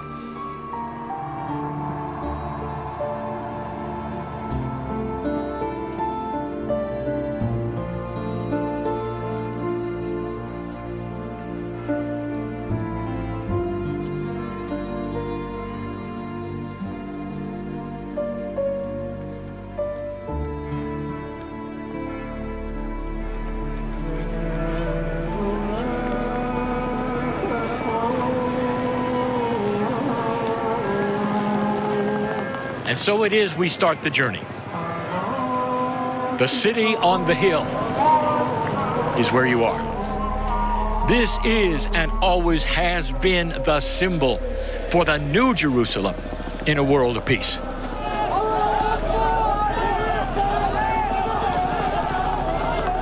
I got 3 different cells, and they're 3 individuals. One individual is Muslim, another individual is Jewish, another individual is Christian. Where's the difference come from? The difference is programming. Why is it important? The source is the same.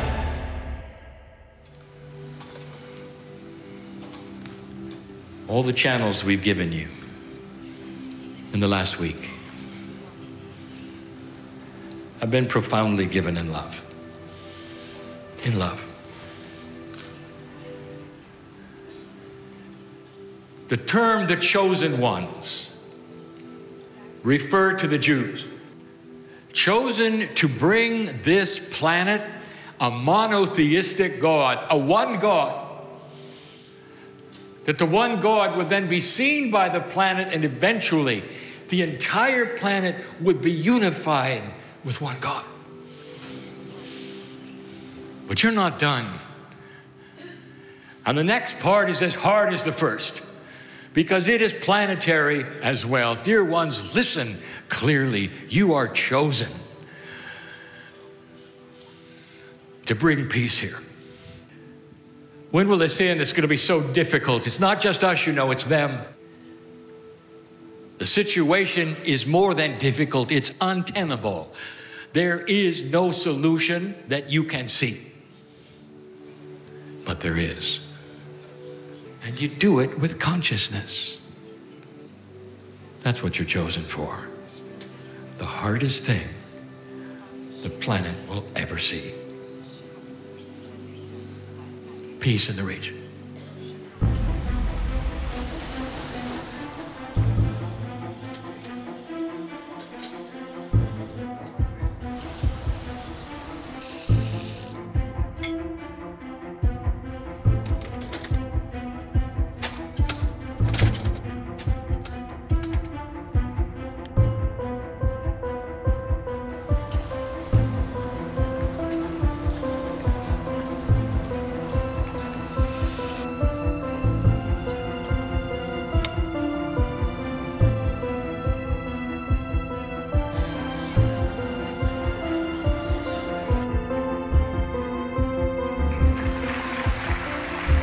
ערב טוב לכולם.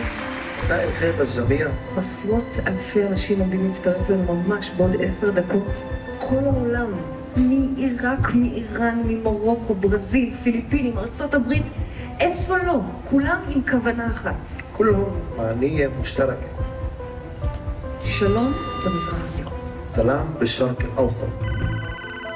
דוקטור בהדורי מאינדיה, מהודו, מבקש לברך אותנו. Good wishes to you and to everyone. Blessings and love to Israel and all surrounding countries. God bless you all. Is Jerusalem on? Jerusalem is on. there. Yes. Hi, Jerusalem. We have people from so many different countries. Saudi Arabia. Yes, there they are. Wow. We've got the UAE. We've got Abu Dhabi. Let's see you. And we've got Tunisia from Saffras. We've got Bahrain. We've got Kuwait City. We have Jordan. Amen. Yeah. Oh, the loud ones from Jordan. And we've got Oman, Muscat. So we have people from all over the Middle East coming together, Arabs and Israelis, for a historic event. And we also have many thousands of people from all over the world participating on YouTube. One of the people responsible for this event is Dr. Salah Al-Rashed. And thanks to him, we are broadcasting in Southern England in Smartway Studio. So are you ready to begin now, everybody? एक चिंतन करिए कि एक स्वर्णिम आभा इस पृथ्वी पे चारों ओर फैल रही है.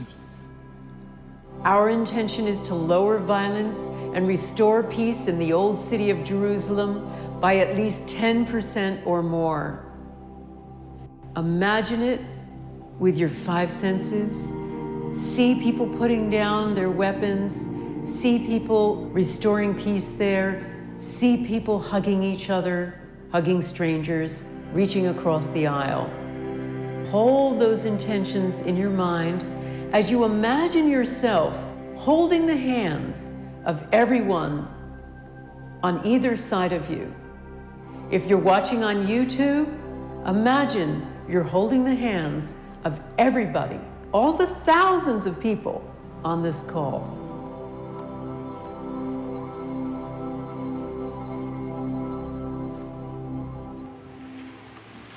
Can you feel the connection?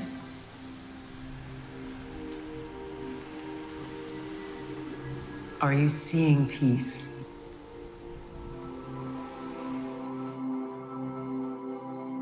In your own time, open up your eyes and come on back into the room.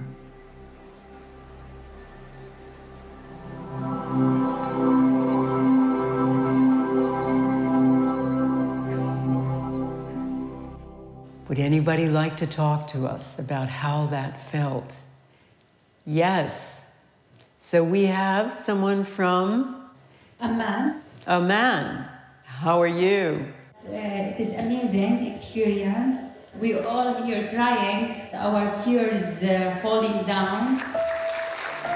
Like a commercial that you see on the road, and it was written, the peace is already here.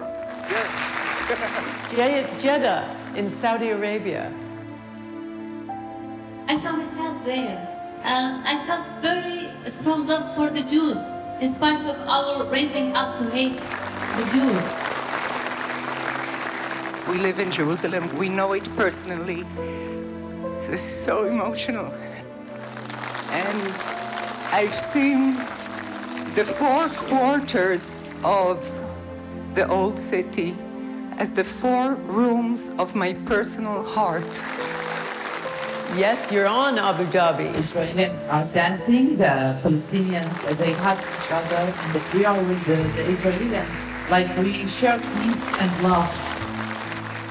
Tunisia. Yes, Tunisia. I saw a lot of children running, and there is a lot of loud voice of laughing. You took me to the place I really love. I saw there families and lots of people laughing, lots of joy and happiness.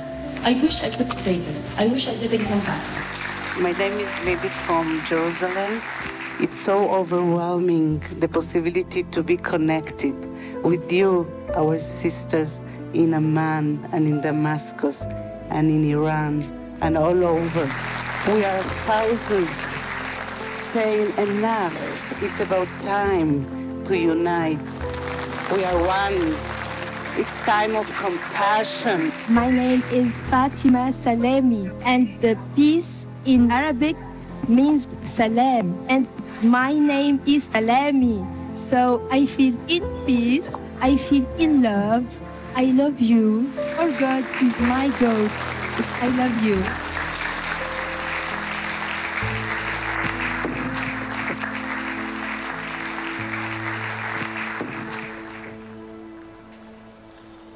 I was unable to come here, so I asked my son to come to Jerusalem and to have this measurement. It's a moment when signal increased. It was at Jaffa Gate, and it was after people finished meditation. There is no war between us. There is only love. Number one, it was beginning of the experiment. But then after they had this collective meditation, it increased tremendously, really big difference. And number three, it is same place, but measured a year before, but it's very unstable signal.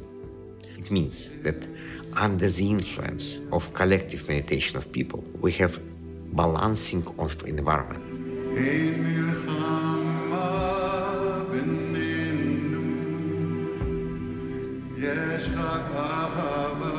What did the water respond?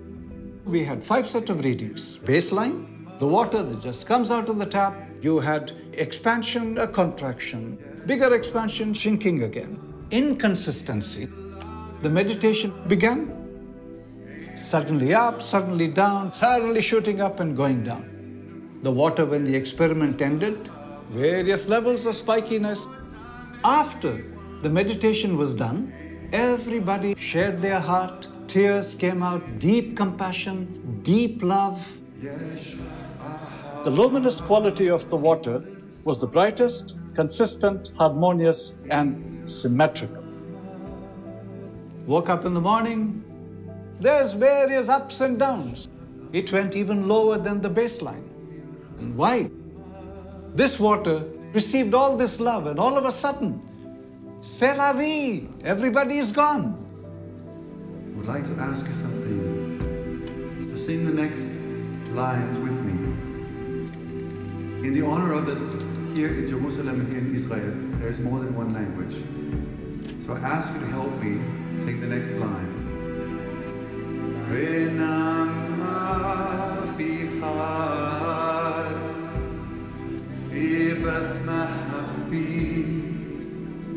Sing it again. When Dr. Baduri started chanting, instruments Sputnik staying in the same room was able to detect decrease of parameters. When he started silent meditation, it was even much stronger. When people meditate, it decreases the level of radioactivity, it decreases the level of noise, electromagnetic noise, and it makes everything much more harmonized. You can sing both, come.